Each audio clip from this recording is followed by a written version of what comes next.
Welcome to another video, welcome to another additive synth video. Or is it? I was thinking about trying to be tricky and trying to string you on for a little bit to try and get the new feature, but you know what, I'm just going to say it. I found a whole heap of space by removing some multiplications, which the ATtiny does not support, so it was done in software. That gave me 400 to 500 bytes to play with, and with that I have implemented a basic FM engine. So we have two operator, so there's basically a carrier and a modulator with feedback. The ratios I've allowed at the moment are between 1 and 8. 1 to 6 work really well, obviously, because they're divisible into the sample size of 60. 7 and 8 don't sound too bad because at that sort of ratio they start sounding a bit clangy anyway. So without further ado, let's have a look and see how it works. So I haven't changed anything on the additive side. It's still exactly the same sounds, everything sounds the same. It's just you can now activate the additive, the FM synth. So what happens is the fundamental oscillator 1 still stays. That's oscillator 1. That's the pitch of the sound. Oscillator 2 is your modulator. Now you can control the ratio of the modulator and the depth. The depth is controlled by the envelopes. The envelope of normally oscillator 2 controls the depth of the modulator. The feedback's controlled with oscillator 3's envelope. I won't bother showing that today, it's more of the same, but yeah, I think the important part's the modulator and oscillator, the carrier. So how do we do it? Well, first of all, because I know what's happening, it's much easier if you set a level for the oscillator 2 envelope to start with. So I'm going to say 2, I'll just give it a half. So here's our normal additive oscillator. You can see the 2 harmonics. That's great. Now we can activate FM, because if I'd left that at 0, 0 depth on FM gives you, guess what? 0 modulation. So it just looks like a sine wave, you can't tell. So to activate it, it's a short press on the phase button and a long press on the button 1. So short press, long press. Now the potentiometer is going to control the ratio. So there, and at the moment we're set at a depth of a half. So we have a 1-to-1, which when you set the correct depth, you actually get a sawtooth, and we can go to 2-to-1, which when the correct depth is set, we get a square wave. So square-ish, 3, 4, 5, 6, 7, 8.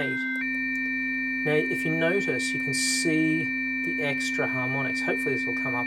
In fact, let's do this. I'll make it a bit bigger, because as you make it bigger, it goes a bit strange, the blue line, but the green, you can see there's a big line, 2 together and 2 together.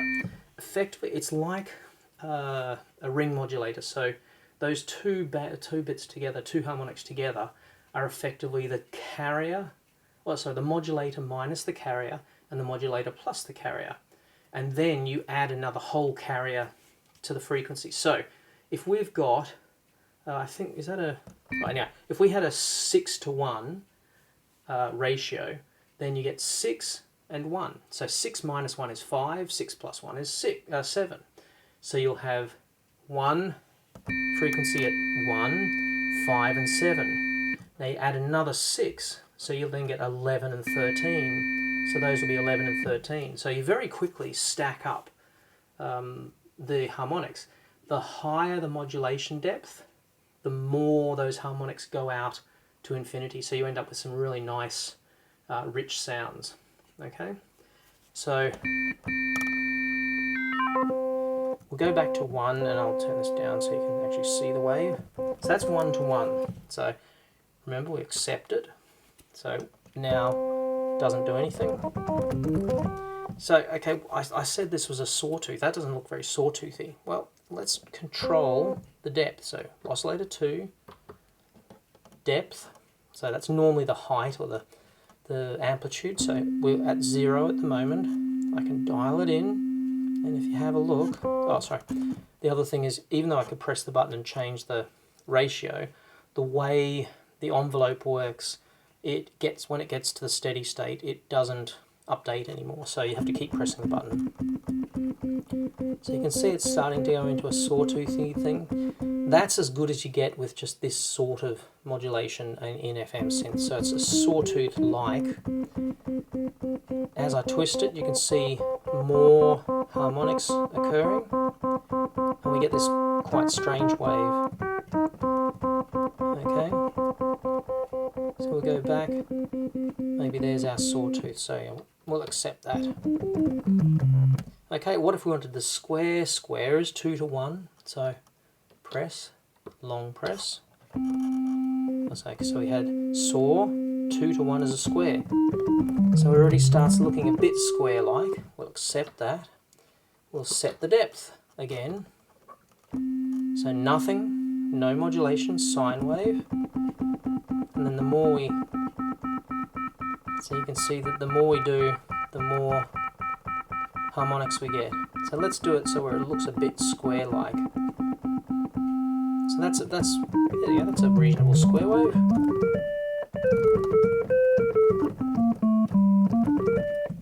So that's our square, so we'll accept that. Alright, pretty boring sound. Now, if you remember, we have all these preset envelopes. So we want a clarinet sound. That was our instrument envelope. What would happen if we just chose that? So all we know here is we sweep up the harmonics and then sweep down.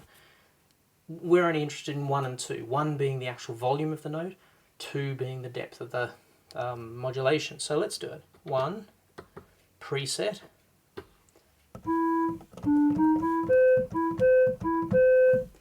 Now that sounds very, very similar to our standard additive clarinet, because the envelope effectively does the same thing. As the second envelope goes up and down, it increases the number of harmonics you get, going from a sine all the way up to whatever we've set it to, like the square wave sound. So we get that.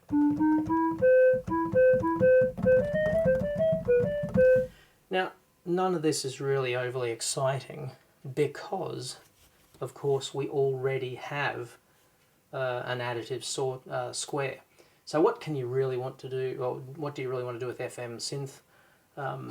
Of course, most people love the clanging, chimey sounds. Now we get a good bell from the additive, and we can get a good bell sound because we have a vibrating or a repeating envelope that gives you that sort of bell wobble. So that's a bell, but what about a chime?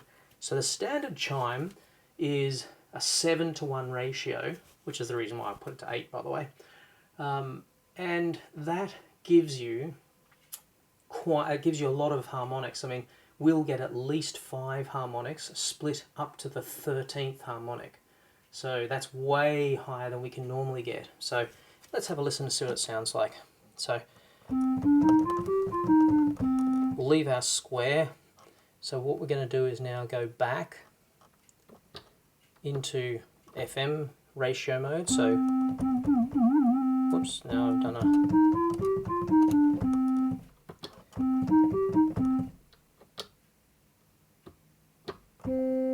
Okay, 1 to 1. I pressed that too long and I ended up on LFO depth. So 1, 2, there's our square, 3, 4, 5, 6, and you can see these harmonics pushing out. 7. Now I could play around with the amplitudes and things, but I'm not going to bother. That's good enough. So I'll accept that.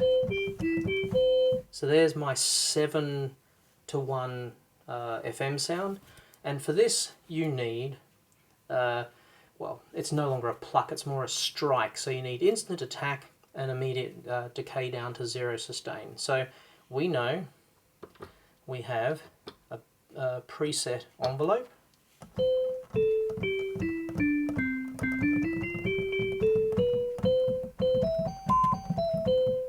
Okay, now if you want it a bit longer, there's the longer one. Or you can go shorter, this is really a again, maybe for that sort of sound, but let's go the medium. So there's our chime sound. What we're going to do now is, again, this is, you can't see it on the video, it's going from the Blue Marvin, so I'm going to crank up the reverb, the spring reverb on the Blue Marvin, and you hear exactly what I hear. So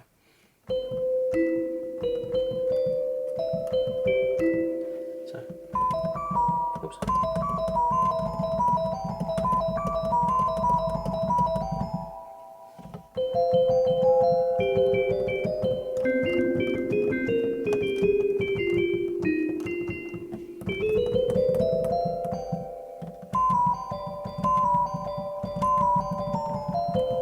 So that's the 7-to-1 bell chime, chimey piano, whatever you want to call it. It's quite a famous ratio that DX7 loved.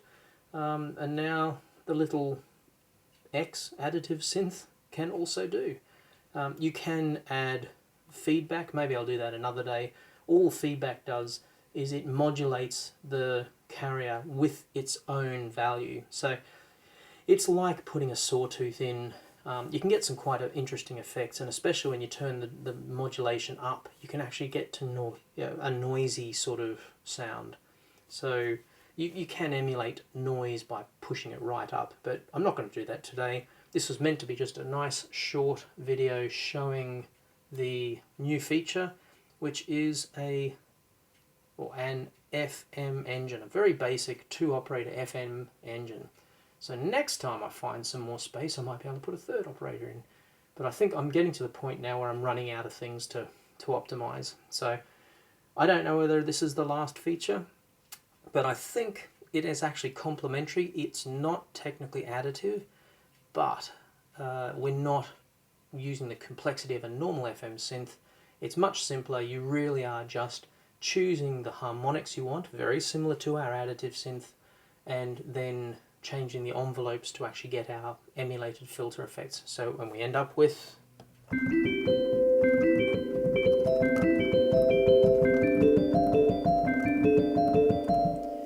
that chime sound, which is more complicated than we could do with the additive synth alone, because the harmonics are stretched out over a lot more a lot higher frequency, and there are more of them. So that's the reason I did it. Hope you liked that. Hope you enjoyed the new feature. It will probably be up on GitHub by the time this video launches, so for those of you looking already on GitHub, you'll see the slight improvement to the create wave function that gave us a bit more space, and it also has the FM engine in that as well. So if you've been watching, thank you. If you've got something out of it, excellent, and maybe we'll see you in the next video. Okay, bye bye.